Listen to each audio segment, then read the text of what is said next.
आज की सबसे बड़ी खबर यह है कि जो चीन भारत के साथ अपने रिश्ते सुधारना चाहता है, उसी चाइना ने एलएसी के पास एक बहुत बड़ी चाल चली है। पैंगोंग लेक के पूर्व हिस्से में चाइना ने ऐसे आधुनिक बंकर बनाए हैं जहां मिसाइलों को न सिर्फ छिपा कर रखा जा सकता है, बल्कि इन बंकर्स से इन मिसाइलों को आसानी से दागा भी जा सकता है। मैं आपको बड़ी स्क्रीन पर दिखाती हूं कि ये बंकर्स भारत के लिए चिंता कैसे बढ़ा रही हैं और ये खबर इतनी बड़ी क्यों है। आज आपको ये देखना पड़ेगा, क्योंकि हम पैंगोंग झील के पूर्व में चाइना की सैम साइट, ये वो जगह है जहां से आप देखेंगे अमेरिका की मशहूर सैटेलाइट कंपनी वेंटोर ने जो तस्वीरें जारी की है, उसमें साफ दिख रहा है कि चाइना ने एलएसी से सिर्फ 65 किलोमीटर दूर, देखिए जब आप देखेंगे तो चाइना ने एलएसी से सिर्फ 65 किलोमीटर दूर क्या बनाया हुआ है, चाइनीज सैम साइट गार काउंटी में। ये 29 सितंबर 2025 की तस्वीर है जो वेंटोर ने जारी की है। वेंटोर एक अमेरिकी मशहूर सैटेलाइट कंपनी है। उसमें साफ दिख रहा है कि चाइना ने एलएसी से सिर्फ 65 किलोमीटर दूर एक एयर डिफेंस कॉम्प्लेक्स बना लिया है, जो आपके सामने इस वक्त दिखाई दे रहा है। इसमें क्या क्या कंपोनेंट्स है, सबसे पहले आप देखिए जो कमांड कंट्रोल बिल्डिंग है इसकी, वो आपको दिख रही है। इसी के साथ साथ सैनिकों के बैरक्स भी इसमें आपको दिखाई दे रहे हैं। इसमें वाहनों के शेड भी है, हथियार मिसाइल गोदाम भी है,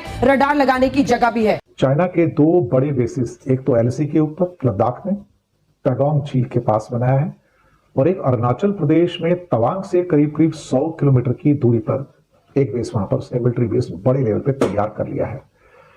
उसी पर आज हम बात करने जा रहे हैं। सबसे पहले बात करेंगे कि लाहुंजे एयरबेस है। जी हाँ, तवांग से जो दूरी है मुश्किल से 100 किलोमीटर की है। जी हाँ, मुश्किल से।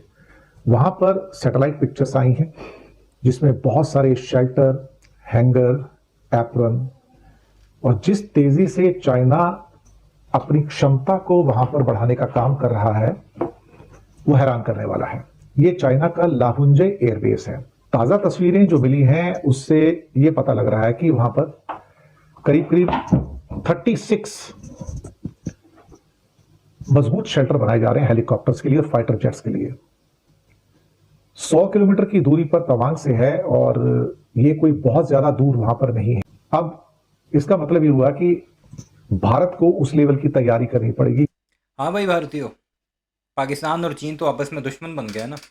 तुम लोगों के बड़े बड़े जर्नैल मीडिया पर आकर गले फाड़ फाड़ कर ये कहते दिखाई दिए कि जब से पाकिस्तान अमेरिका की तरफ गया है, चीन ने पाकिस्तान से मुंह फेर दिया है, कोई इन्वेस्टमेंट मजीद नहीं की जाएगी चाइना की तरफ से, चाइनीज बड़े गुस्से में है, ये है वो है। लेकिन जैसे ही नोटेम जारी होता है, भारत की तरफ से एक बड़ी जंगी मशकें जिन्हें त्रिशूल का नाम दिया गया है वो करना शुरू उन्होंने किया। चाइना ने अपनी एडवांस मूवमेंट शुरू कर दी ट्रूप्स की। दूसरा, जो सैटेलाइट इमेजेस आपने देखी अभी, कौन रो रहा था? अंजना ओम कश्यप रो रही थी। वो है 29 सितंबर 2025 की तस्वीरें, और अभी उन्हें रिसेंटली जारी किया गया है अमेरिका की सैटेलाइट कंपनी ने कि चीन जो है 2 बड़ी एयर बेसिस बना रहा है जिनमें काम तकरीबन मुकम्मल हो चुका है। उनमें एक 65 किलोमीटर दूर है लोसी पे सिर्फ, और दूसरी अरुणाचल प्रदेश में सिर्फ 100 किलोमीटर दूर है।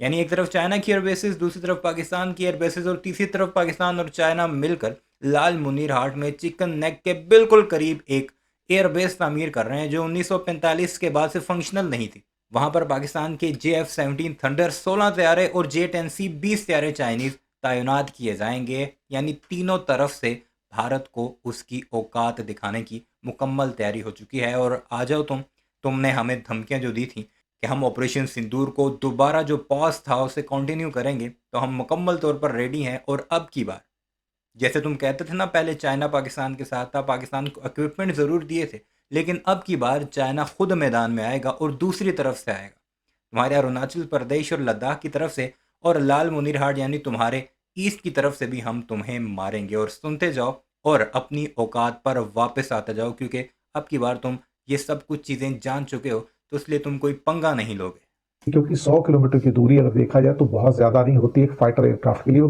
कुछ ही चंद मिनटों के अंदर ही वो क्रॉस कर सकता है, और किसी भी किस्म की एक बड़ी टकराहट की स्थिति के अंदर बहुत मुश्किल हो जाएगा कि आप वहां पर उसका सामना कर पाए।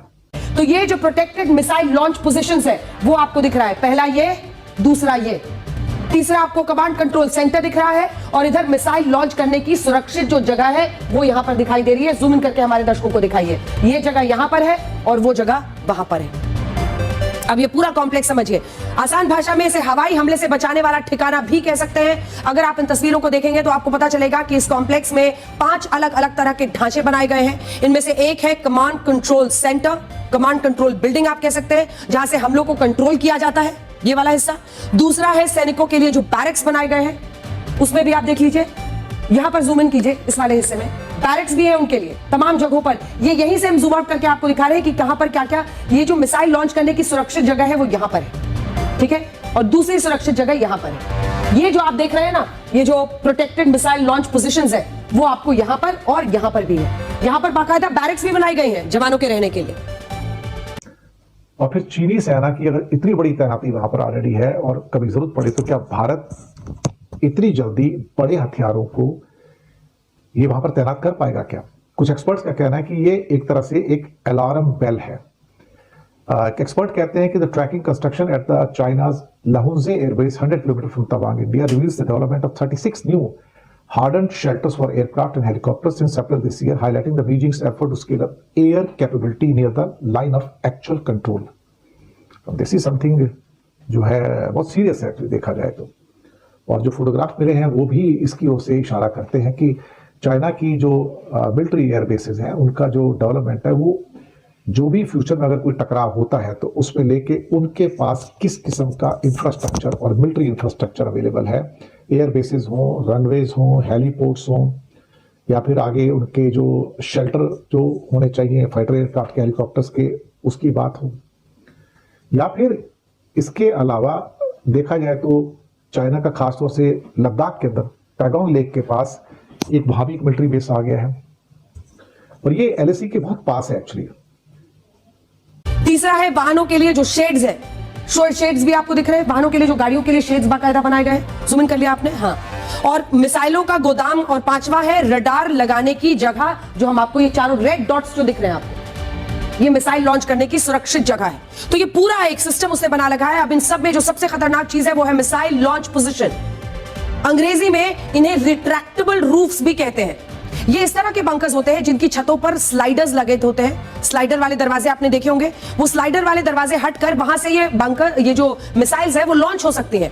हर बंकर के अंदर 2-2 लॉन्चर रखे जाते हैं जिन्हें ट्रांसपोर्टर इरेक्टर लॉन्चर भी कहा जाता है, और ये लॉन्चर एक ट्रक की तरह दिखाई देते हैं। एक बार फिर से देखिए, जब आप जूम इन करेंगे तो हर बंकर में 2-2 लॉन्चर्स ऐसे हैं, ट्रांसपोर्टर इरेक्टर लॉन्चर्स। वहां पर जूम इन कीजिए, ये जो पहली तस्वीर है, क्योंकि इसमें हमने जूम इन की हुई तस्वीर दिखाई है, ये देखिए, ये जो स्लाइडिंग डोर्स है ना, वो स्लाइड करता है और फिर वहां से वो मिसाइल को फायर किया जा सकता है।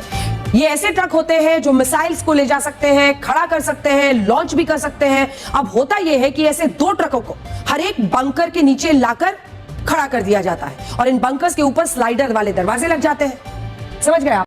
भारत का मीडिया दुनिया का वो वाहिद मीडिया है जो अपनी ही आवाम को डरा डरा कर मारता है। पाकिस्तान की एयर बेसिस का नाम कभी स्कर्दू तो कभी फलाना तो कभी ढिमकाना, ये वही सारी हैं जो उन्होंने गिरा दी थी, उनके नाम ले लेकर डराते हैं। फिर बांग्लादेश की तरफ चले जाएं तो बांग्लादेश छोटा सा मुल्क है, 3 तरफ से भारत में घिरा हुआ है, उसका नाम ले लेकर डराते हैं कि यहाँ पर जी J-10C पहुँच आए, जी JF-17 पहुँच आए, जी ये कर देगा, वो कर देगा, हमारी चिकन नेक तबाह कर देगा, हमारी 7 रियासतों पर कब्जा कर देगा। छोटा सा मुल्क, कभी नेपाल के डरावे देते हैं और अब चीन के तो आपने देख ही लिए हैं खुद ही। ये हालात हैं भारतीय बनियों के कि इन्हें समझ ही नहीं आती कि किस तरह रिपोर्टिंग करनी है, क्या बताना है, क्या क्या शो करना है। और अभी जो है वो पाकिस्तान को धमकियां भी साथ साथ लगा रहे हैं नोटम का, और शायद इसके बाद उन्हें थोड़ा सा अफाका हो जाए कि अब तुम 3 तरफ से घेरे जा चुके हो। बहरहाल इस सारे मामले पर आपकी क्या राय है कमेंट सेक्शन में ज़रूर बताइएगा। चैनल को सब्सक्राइब नहीं किया तो ऐसी वीडियोज़ के लिए उसे भी ज़रूर सब्सक्राइब कीजिएगा।